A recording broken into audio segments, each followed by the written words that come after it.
मराठा आरक्षणावर आमचे मुख्यमंत्री आणि दोन्ही उपमुख्यमंत्री बोलतील. पालकमंत्री धर्मराव बाबा आत्राम. मराठा आंदोलक मनोज जरांगे पाटील यांचा मोर्चा आज मुंबईच्या वेशीवर धडकणार आहे. सरकारच्या वतीने आंदोलन थांबण्याची मागणी वारंवार होते, मात्र मनोज जरांगे यांनी आंदोलन थांबवलेले नाही. यावर महायुतीचे मंत्री धर्मराव बाबा आत्राम यांना विचारले असता त्यांनी या विषयावर बोलण्याचे टाळत यावर आमचे मुख्यमंत्री आणि दोन्ही उपमुख्यमंत्री बोलतील, मी त्याच्यावर प्रतिक्रिया देत नाही असे म्हणत अधिक बोलणे टाळले.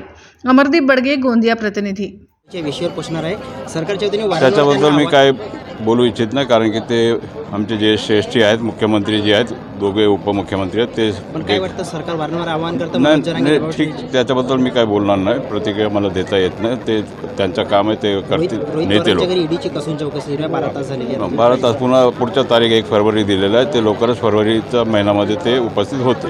सर, गोंदिया जिल्ह्यामध्ये 25 दिवसभरातील घडामोडींचा आढावा घेण्यासाठी पाहत रहा N24 मराठी न्यूज चॅनल.